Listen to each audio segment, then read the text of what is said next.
el segundo hombre después de Abimael Guzmán. Era el hombre más intelectual de Sendero Luminoso, el que había viajado 7 veces a Cuba, a Rusia y en China, y había aprendido todos los secretos de lo que significaba una subversión grave con características del terror.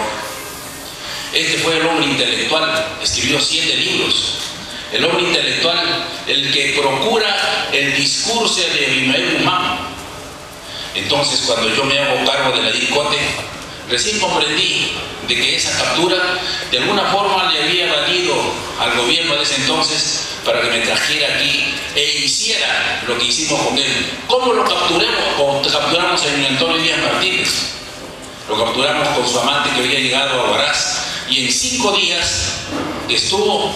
Hubo 5 explosiones en Huaraz. Volaron el banco de crédito, el banco en ese entonces había Banco Popular, la comisaría, la fábrica no la fábrica, sino el depósito de la Coca-Cola y el depósito, todos eran de origen internacional. Recuerdo que nos mirábamos las caras entre quien habla, que era con el grado de coronel, y mi equipo de asesores.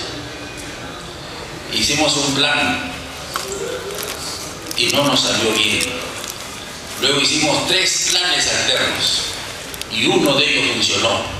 Lo capturamos al hombre que había ido a Huaraz, era Emilio Antonio Díaz Martínez. Un solo hombre, en compañía de su amante, que era una huaracina, se encargó de hacer todo esto,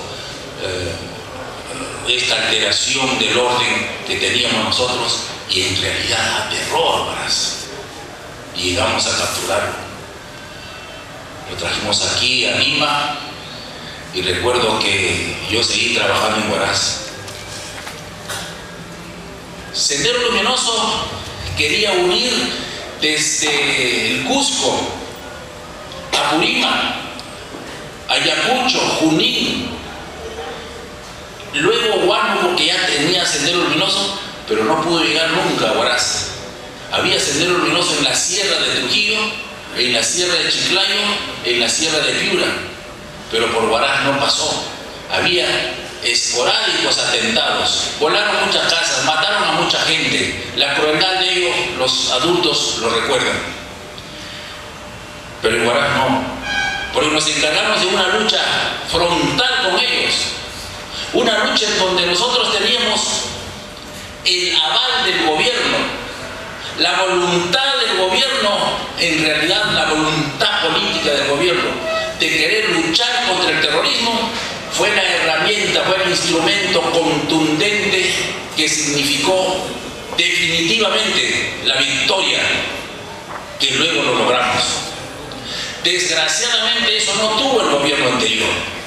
Había declaraciones políticas. No olvidemos que en el gobierno de Belaúnde, cuando el director general de la Policía Nacional, en el día de su aniversario, dio un discurso diciendo: señores, hay grupos, estamos hablando de 1981, 80, dijo: señores, hay grupos en la sierra que andan con fusiles y están creando terror. Así dijo el director general. Y esa era una declaración técnica, esa era una declaración seria, una declaración real.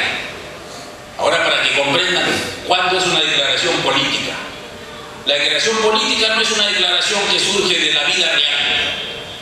Muchas veces la declaración política trae sus falsedades. ¿Por qué?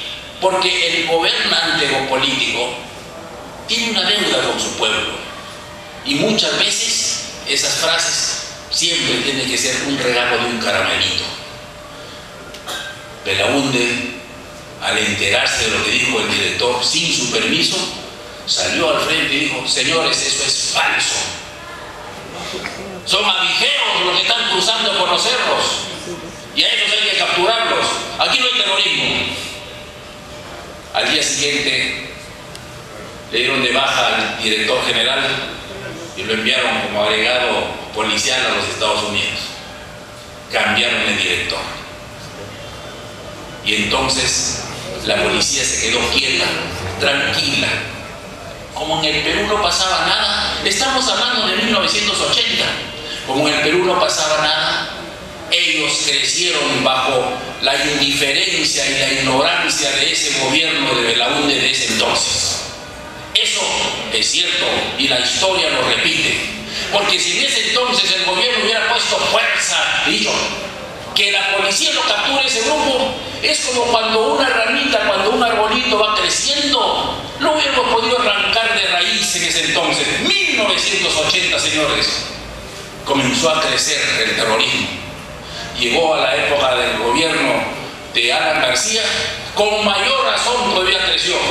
Existía la mentira, el engaño, fueron a la tumba de una terrorista que mataron, había una mezcla, conversaciones con Polanyi Campos, se fortaleció el terrorismo. La década de los 80, por la indiferencia, por el desconocimiento, por una falta de entrega y de ganas de luchar contra el terrorismo se fortaleció. Cuando llega 1990, ellos tuvieron la primera estrategia, lo que llamaban la defensiva estratégica. ¿Cómo era la defensiva estratégica? La defensiva estratégica que quería decir de que ellos iban a estar camuflados, ocultos, pero había que atacar, asalto de mata, siempre asesinando, siempre creando el terror. Y cuando ya el pueblo no podía soportar, ellos iban a llegar a lo que llamaban el equilibrio estratégico. En el equilibrio estratégico sí, ya iban a dar la cara, iban a enfrentarse uniformados hacia las fuerzas del orden, pero mientras tanto en la ofensiva no. Y la última etapa de su estrategia era la ofensiva estratégica, donde ellos iban a atacar a las Fuerzas Armadas y tomar Lima por este lado de Araucana y de Huaycán. Huaycán fue un pueblo que creció apoyado por Sendero Luminoso, pero Huaycán tiene la historia de que cuando se hace ciudad, los hombres que nacieron y crecieron en Huaycán arrojaron a Sendero Luminoso de su lugar, y Sendero Luminoso corrió a un sitio a fundar Araucana. Araucana es fundada por Sendero Luminoso, y esa es una prueba más. Los hombres de Araucana lo arrojaron también a Sendero Luminoso de Araucana, lo que quiere decir, el pueblo puede ser pobre, pero el pueblo no puede convivir con el terrorismo. Y eso es el Perú, señores. El pueblo no puede. Sendero Luminoso destruyó al país. No solamente que creó el terror, destruyó al país. El mundo lo miraba al Perú como un lugar inhóspito donde no debería asistir nadie, donde incluso los norteamericanos decían a sus paisanos que no vinieran al Perú. Se suprimieron los vuelos, no había turismo. El Perú dejó de ser un país que iba creciendo paulatinamente para convertirse realmente en una época del oscurantismo en que nosotros vivimos. Y eso el Perú nunca debe olvidar. Después de Brasil, después de Argentina, ¿quién estaba en Latinoamérica? Estaba el Perú, estaba Venezuela, a ese nivel. Y cuando terminó, señores, ya la década pasada, el Perú estuvo a nivel por debajo hasta de Ecuador, por debajo hasta de Bolivia. Hoy día comenzamos a levantarnos nuevamente. ¿Saben lo que significa esa guerra?